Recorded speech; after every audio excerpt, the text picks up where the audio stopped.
What's going on, ladies and gentlemen? We are back and we are going to be reviewing Venom. Yes, I went to go see Venom tonight. The premiere, it was an experience that was probably the first time in a very long time that I went to go see a movie on the night that it premiered. And normally I wait a couple days after it premieres or whatever, but I wanted to enjoy the experience, and it was an experience. And I gotta say, from the reviews and everything, I went into this very open minded.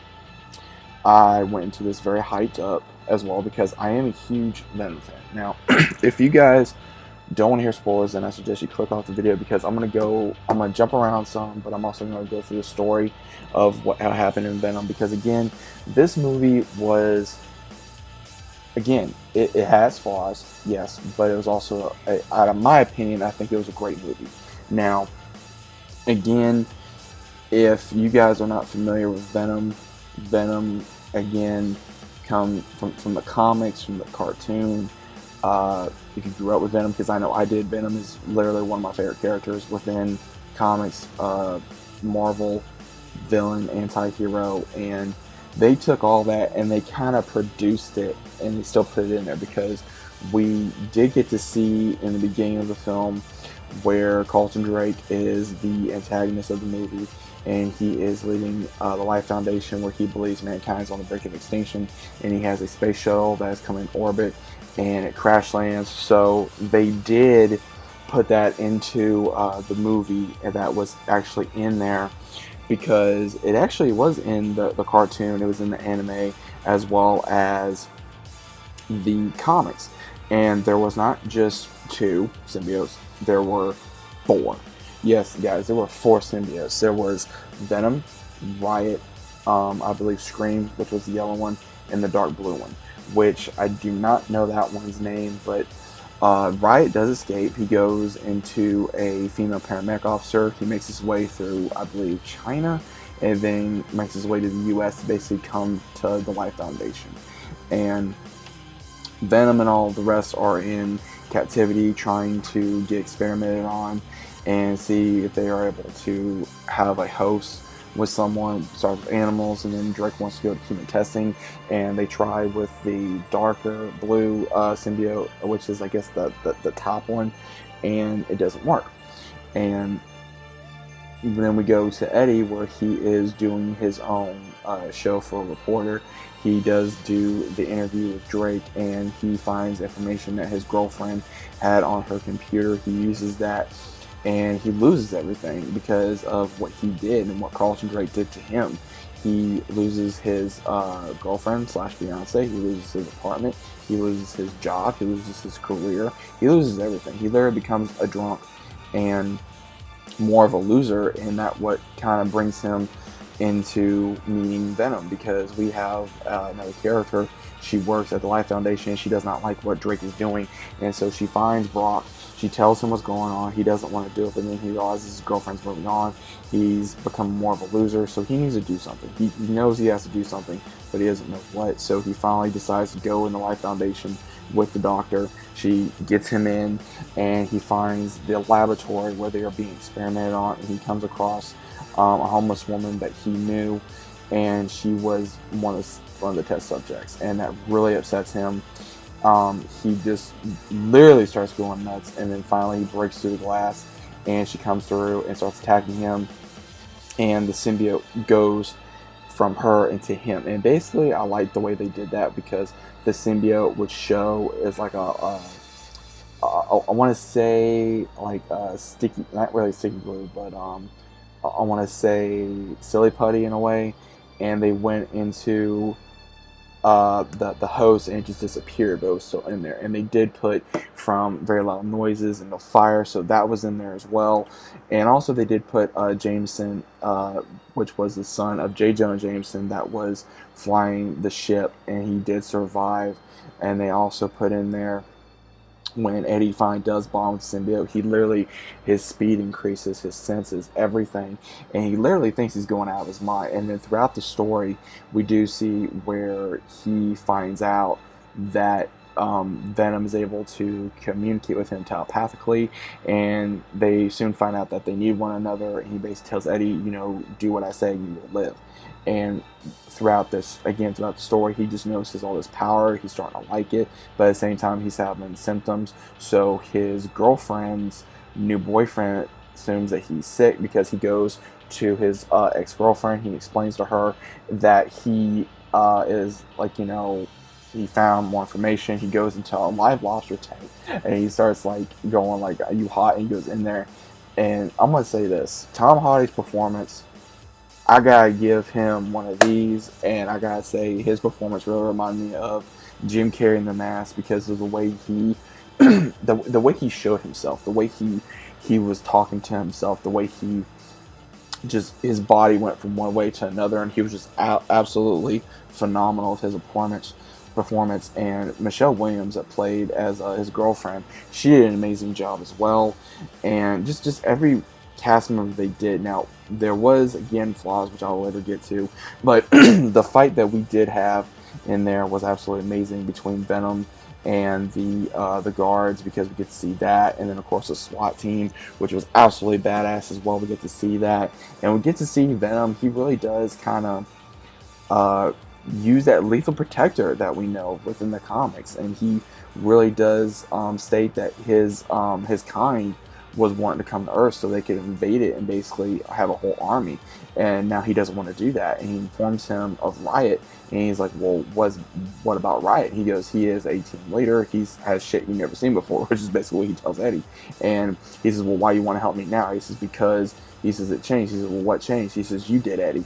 And basically you go back and forth with this relationship, and they do realize that they need one another. They truly do need one another, and they rely on one another, because when he finally gets the symbiote out of him, he basically does use the sound vibrations to get out of him. He says that you were killing me, which he technically did, or I believe they did put in that he had cancer, and Venom is actually healing him. So it actually made sense that they are putting that in there. And then finally Venom goes into a dog, and then he goes into, which was amazing, they put him into Anne, which was, we get to see She-Venom in the film as well, just for a quick second. She kisses Eddie in the symbiote form, and then it traces right back to him. And but before that does happen, he does get captured by Drake, and he informs him that he doesn't know where Venom is. And next thing you know, Riot comes out. So there was a Chinese woman that he was using as a body, then went to a little girl, and then went over into the States and found Drake, and then took over Drake. So Riot is now currently in Drake, and when that does happen, Drake wants to go back into space and have Riot with him to bring back more symbiotes, so that way that they can basically have an army. And when that does happen, that is when Venom wants to stop it, because he actually likes Earth and he doesn't want nothing to happen to it. And that's when Annie does want to help, and he tells him no, it's not safe. And then we just see this big all-out brawl between Venom and Riot, and there was a huge issue with that. Riot was a little more stronger than Venom, and Venom finally does deliver the finishing blow when it does look like that Riot does stab Eddie in the chest after everything, and then Venom goes back into him, because there was times in the fight where he's fighting Drake and then Venom's fighting Riot, and they're fighting, they're separating them to get combined, and then they go into one another, and it's just a full battle. And they're actually having to rely on one another. And I love that, because they actually put so much into this. And then finally he delivers the finishing blow where he calls Venom a traitor. Riot does, and they're lifting off the spaceship. He says, see you later, and he just blows it up with the tank, and it just blows up, and he says goodbye to Eddie, and Eddie lands in the water. And then it goes however months later, and he's talking to Annie, and she basically informs him that that it was Venom's idea to kiss him, and he goes, oh, okay, and Venom is still in him, and he says, we're going to get her back, and finally he says that he had a chance to go back to his job, but he didn't take it, so he wants to do something different, and he starts walking away, and that's when he makes a deal with Venom, like, you look, I don't have problems with you sticking around, but you're going to not hurt any good people, you're going to hurt bad people, and they finally make a deal, and that's when you see at the final last scene, where the lady that's in the convenience store, where finally Venom makes that classic, we will eat your hands, they will eat your legs, they will eat your face, and it just ends like that, and it was just amazing of how it ended. And of course we get 2 post-credit scenes. One had to do with Spider-Man to the Spider-Verse, and then the other one had to do with Eddie Brock going to meet Cletus Cassidy, aka Woody Harrelson's character for Carnage, which they do lead up into for another film. So again, this movie was absolutely amazing. I loved it. There was issues, yes, I did have it. They did not have Spider-Man in there because, again, how can you not have Spider-Man, not Venom? Also, the white symbol. Also, they did not explain the other symbiotes because there was only 2 symbiotes explained. One supposedly died within the film, and then also we did not get to see why Venom was the so-called loser of his planet. Because again, that's why he liked Eddie, because Eddie was a loser as well, and they really kind of bonded over that. And he also liked Annie as well, so he did not want to harm her, having harm come to her as well due to Brock's feelings for her. But all in all, it was a good movie. I do recommend you guys see it, give it a chance. I do like the way Sony's going with this. I don't really see Woody Harrelson doing Carnage, to be honest with you. I can't take him seriously as that part of an actor, but he may surprise us because I'm used to him being in Money Train, Zombieland, White Man Can't Jump, just movies in that nature that we've seen Woody Harrelson in, and I gotta say that Tom Hardy, I can't wait to see him back as Venom. This, I do know that there was footage cut from the film, so when this goes on DVD, hopefully there'll be more film shown within the movie. Also, this should have just been rated R to begin with, because it did show there was a lot of cussing in this film. There was heads bitten off. It just didn't go into full blood and gore like you would see in Logan or Deadpool.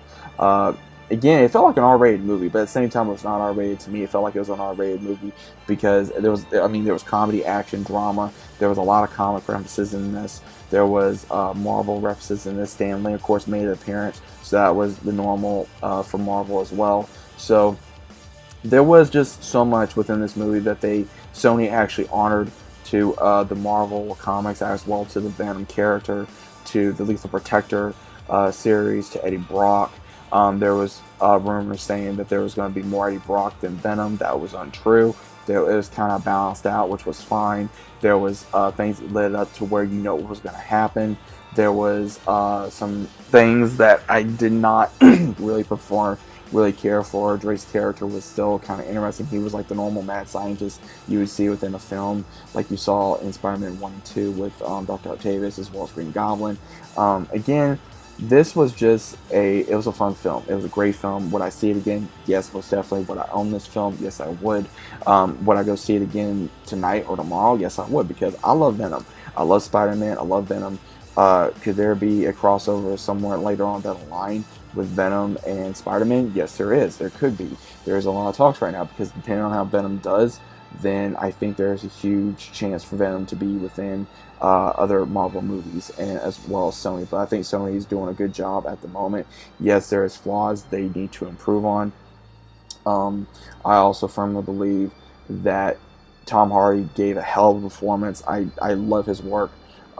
He's a great actor. Michelle Williams did an amazing job as well.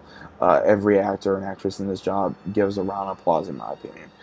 If you guys are new channel, consider subscribing. Links down below. If you guys enjoyed the video, please leave a like. Let me know what you thought about Venom. If you guys enjoyed it, if you guys think there was a problem, did you hate it, please explain why. Again, I am an original Spider-Man fan. I love Venom. I grew up watching the cartoon on the animated series in the 90s, so that's what I'm used to. Again, you gotta have Spider-Man have Venom, I understand it, but there was just a way that they did this that actually made sense with the symbiote army, or supposedly symbiote army. That to me was kind of but the same way it works. But I still like it. I don't hate it. I loved it. I thought it was a great film. I was really hyped up for this. And between this movie, before this movie was released, Rotten Tomatoes, critics, and all that, you know what? Y'all can just, screw off, because guess what? Venom is here. and it's going to do well, and I really do think so. So Rotten Tomatoes, you know, you may not like this, but kiss my ass, because guess what? They did a good job, and I think that they are more than willing to do a second film. As long as they don't take the Amazing Spider-Man approach, we will be fine. As long as the actors don't get a bit head, we'll be fine. And as long as they keep within true to the comics, we will be fine. So, once again, guys, hope you guys enjoyed, and I'll be seeing you guys on the very next review.